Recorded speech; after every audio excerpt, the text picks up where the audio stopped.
School trip. आयु बस में बैठा बस यही सोच रहा था कि वो पहाड़ कैसे होंगे। आयु जो 15 साल का था, पिछले 3 साल से चंडीगढ़ में ही रह रहा था।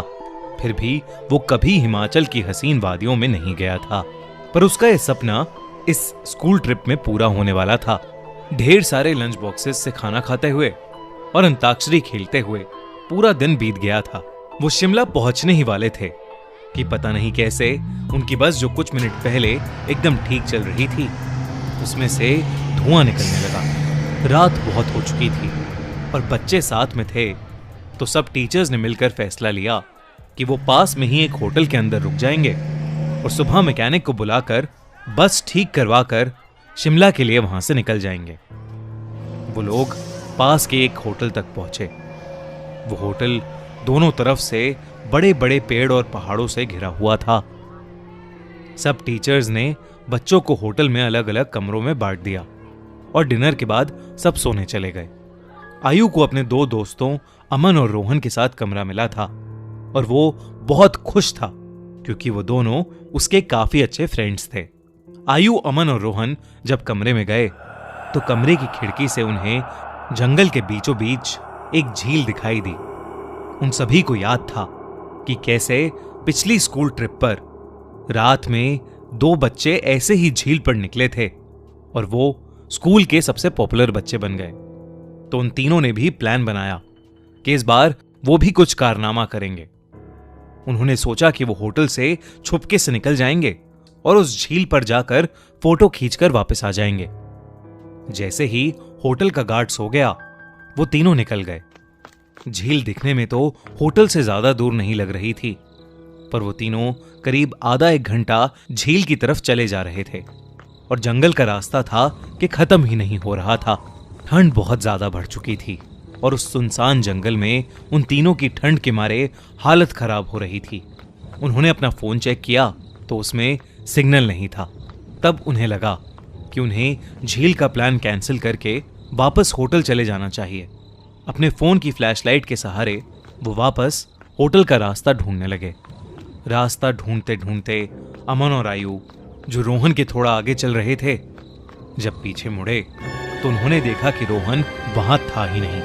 तभी उन्हें अपने पास में से किसी के भागने की आवाज आई। वो बहुत घबरा गए, पर क्योंकि वो रोहन को अकेला नहीं छोड़ सकते थे तो उन्होंने उस कदमों की आवाज का पीछा किया। वीरान और घने जंगल के बीच वो उन कदमों की आवाजों का पीछा करते गए, जो कुछ मिनटों बाद बंद हो गई। रोहन उनको अभी तक नहीं दिखा था और अमन और आयु अब बहुत ज्यादा डरने लगे थे। लेकिन तभी उन्हें ऐसी आवाज आई कि मानो कोई जमीन खोद रहा था। वो धीरे धीरे उस आवाज के पास गए और झाड़ियों के पीछे से उन्होंने देखा कि और कोई नहीं बल्कि रोहन ही जंगल में एक गड्ढा खोद रहा था। उन्होंने डर के मारे रोहन को पुकारा। रोहन उनकी तरफ मुड़ा और उन्हें गुस्से से भरी आंखों से देखने लगा। उसकी आंखें एकदम काली पड़ चुकी थीं, जैसे किसी ने उसके अंदर से आंखें ही निकाल ली हों। अमन रोहन के पास गया और उसने रोहन के कंधे पर हाथ रख के उससे पूछा कि उसे क्या हुआ है। लेकिन रोहन के कंधे पर हाथ रखते ही रोहन अमन के ऊपर चिल्ला उठा और रोहन ने उसे एक बहुत तेज धक्का दिया। अमन काफी दूर जाकर गिरा। रोहन के अंदर कोई अजीब सी शक्ति आ चुकी थी। आयु भागा भागा अमन के पास गया। रोहन अब आयु की तरफ आगे बढ़ने लगा, पर जैसे ही वो आयु के पास आया, रोहन को अजीब से दौरे पड़ने लगे और वो बेहोश हो गया। आयु उसको होश में लाने की कोशिश करने लगा और जैसे ही रोहन होश में आया, उसने अमन की तरफ देखा और जोर जोर से चिल्लाते हुए कहने लगा, वो अमन के अंदर है। तभी आयु ने देखा तो अमन सर झुकाए नीचे बैठा था। उसने अचानक से अपना सर उठाया और उसकी आंखें भी बिल्कुल काली पड़ी थीं।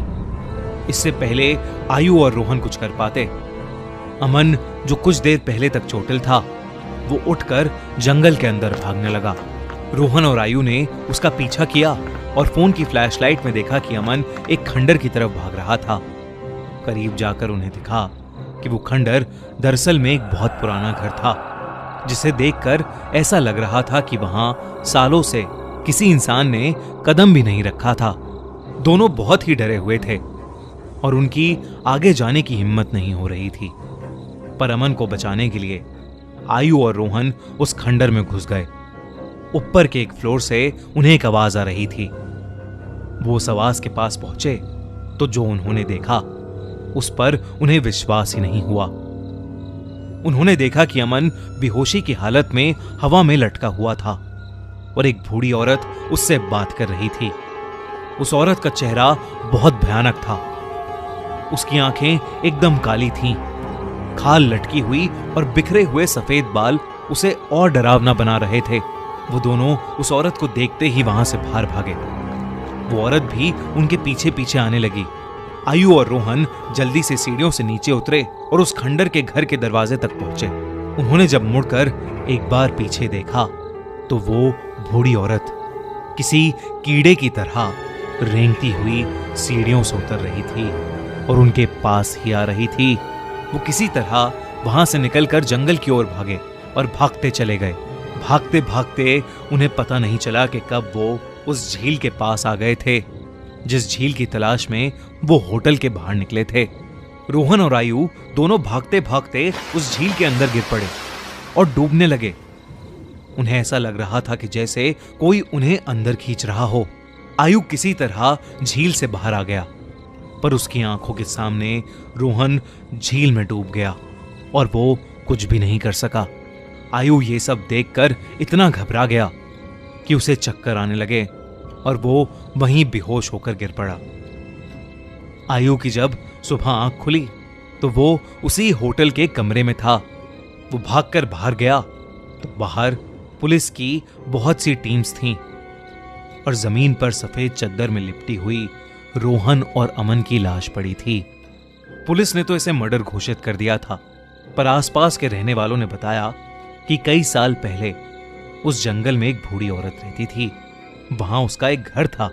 सभी से अलग वो औरत चैन से रहती थी। पर एक रोज उसके घर को कब्जाने के लिए पास के गांव के कुछ लोगों ने उसके साथ बदसलूकी की और उसे मारकर उस झील में फेंक दिया। तब से कोई भी इंसान रात में जंगल की ओर या उस झील के पास नहीं जाता। कहते हैं कि उस बूढ़ी औरत की आत्मा अभी भी वहां अपने बदले के लिए भटकती है। काश ये बात इन तीनों दोस्तों को पता होती।